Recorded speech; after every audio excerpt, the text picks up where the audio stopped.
So we have a question from viewers last week about K-12 or pre-K education and where that might go this session. Let's start with you, Senator Hoffman. We discussed earlier your time on the school board. You know, again, limited resources. What does that mean in terms of what we might see in terms of funding for K-12 education? You know, they redid how on the Senate side, the K-12, they put finance and policy together and shrunk it down, and I am no longer on that committee, which is kind of odd because here's one of only 7 people in the nation that were on this federal ICC, and I happen to be one in Minnesota, and it was like, okay, but we're not going to have you on this committee. But you know, I see the governor's proposal was 3% and 2%, I think. Like I don't know where the House is at. I probably a little higher. I don't know where the Senate's going to be at, Barry. But, you know, folks still say we look back in our public schools, and I remember the Myers study that was done years ago that just said, look, we're underfunding education in Minnesota by $1 billion. And when you hear people start to cry about, you know, not cry about, but they start to complain about this cross-subsidy conversation, I have to stop them and say, look, do you believe in Article 13 in our state constitution, meaning that every child in the state of Minnesota has a fair and uniform standard education? It's a civil right in this state. It's a constitutional right. And so if you believe in that, then you should quit having the discussion about cross-subsidy and, well, one group is not getting or one group is getting. Rather, are we truly funding education the way we should be funding it? But then with that, how is that money being spent?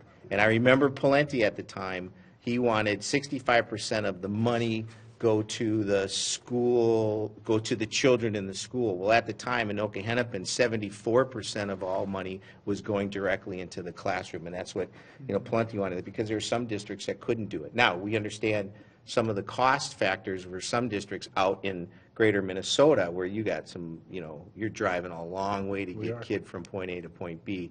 How do you offset the cost of transportation? So I think what you'll get, governor's proposal, Senate proposal, House proposal, and somewhere they'll come along and come to an idea. Yeah, well, and I think for us, we're on the cusp of releasing what our proposal will be. I believe next Wednesday or Thursday, the Senate will release. But if you look at alone, just in the tails, I think the 2019 to 2020 budget, the baked-in growth is almost $800 million. On top of whatever we choose to put in this year, $945 million the following year. We spend an awful lot of money, and so it really goes back. I go back to everything.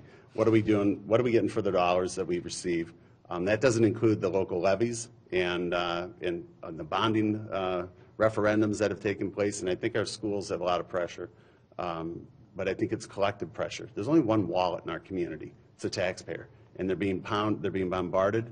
Local option sales taxes, school building referendums. Now they're going to have operating referendums hit. Every one of my schools is looking at operational deficit and looking at laying off dozens of teachers. And so we're going to have to, at some point, going to have to look and do our school and our education system differently. One of the things that troubles me is I think today even the schools admit that only 35% of our student body need a 4-year degree. And we also can talk about what type of degree is that? Is it a degree that leads to a career? That means we're underserving, I think, 65% of our students who don't need a 4-year degree, and they should be going to trades and technical aptitude testing, you know, the home ec, the wood shop. All of those things need to be put back into our schools, because you look at the service. We talked about the aging population. It's really unlimited for any student who wants to go out into a service or trade industry today and to acquire a great skill and a lifestyle and a job with no debt. We've got to be driving those kids and at least making sure they understand that path's available. I think we're not focusing or spending the dollars we have on the right path. Representative Becker? Yeah, 2 things, and I'll take mine. First of all, in regards with the tech situation, we have to start looking outside of the box. For example, I'll use one of my 12 schools that I represent, Breckenridge. They're a border community right next to Wahpeton. And for post-education, welders, CA, LPNs, and they got to go up to Morris. I'm not Morris, up to Moorhead. That's an hour there, hour back. So what we dropped the bill, got a hearing yesterday, which I appreciate to the chair, that would allow those students to go across the border, 8 blocks, to the School of Science in Wapaton to get that type of Dakota, training. heaven forfend. You mentioned North Dakota before, the basketball. This is just a second. You did it first, Hey, Barry. my mom's from Ariska, so it's all good. Go ahead. No, but we have to start thinking outside of the box. And also what we really have to do is, Mark's 100% correct, because my father would say the same thing. There's only so much money in everybody's wallet, and we keep going there. So I served on school board, you served on school board. We got to look at the mandates. We really have, one of the things that frustrated me when I served in our school, 80% of the decisions are already made for you. That's really hard to be creative with that type of budget and so forth. So what happens is we're required of all these mandates. So now we go for referendums every 10 years. We go for operation referendums and so forth. And now our schools are getting older in greater Minnesota too. I'm not saying that that's not the case in the metro. So we're looking at the ag credit. We have people who are proposing that up to 100%. You know, that's coming out of... We don't make money in Minnesota. We take it from the taxpayer. So I think we have to really start looking at more and more mandates, and then be creative like we're looking at to do in Breckenridge and so forth. Let's help those students to get an education. You're 100% right. Not every student needs a 4-year degree. And you're talking about not the mandates, but the categorical, when they say to you, here's X amount of dollars, that's only for early childhood, there's X amount of dollars. This has to stay in this lane, right? That's what you're talking about. Because that was our argument on the school board, too, is like, give it to the local school And board. we'll let you do it. Yeah, exactly. It's like, where are the needs for that local education agency? That's what you're. Yeah, and that's one of them. But look at when I got started many years ago, special ed. You know, if you compare it to a size of a tree, the paperwork would probably be about that. Now you talk to the teachers; they spend a whole day and they got a tree trunk this big of paperwork, and they're not doing what they need to do. And Jeff, that's across the board in every one of our government delivery vehicles. Look at, doesn't matter, DHS, the schools.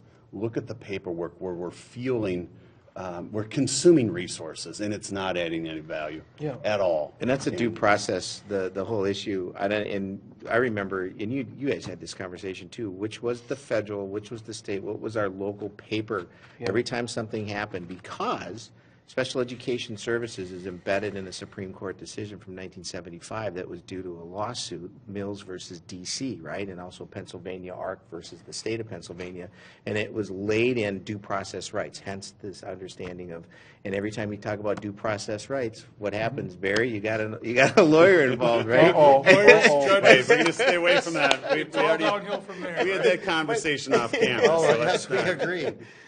So let me ask you this, Senator Hoffman, because we had some questions about this when we first began to gather for the 2019 term.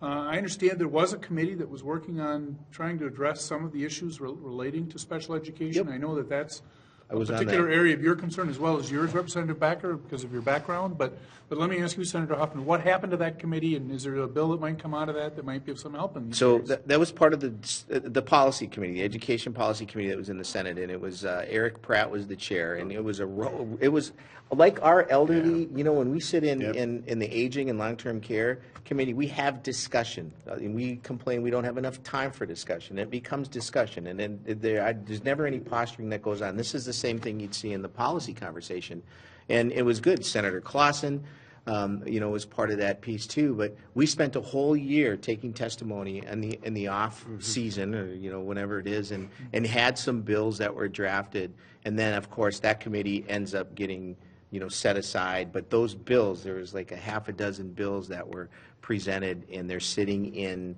the Senate omnibus package, you know, with Carla Nelson. So, and there's still some room to go. I don't know what happened in the House. Are what's you on happening in the House? education? No, I'm not. No, You're I not? don't. No, I'm on HHS policy and environmental and so no, and jobs and energy. So no, I'm not. Never been on. I tried to keep an eye on it, but as we know, hard. It's hard to keep an eye on everything because it's where are we at 3,000 bills in the House side right now. What? So, Yeah, we're around 3,000 or so. unfortunately, yes. Yeah, I saw number 2540, and I thought that was loud, but now you're at I We think can't we're- pick on the House. I think the Senate's on a record pace as well. so, Really? Unfortunately. So do you have any idea where this is at? There was these reform measures? I know they I were do not. proceeding in the Senate, okay, so. I do not where they, it's something to check out.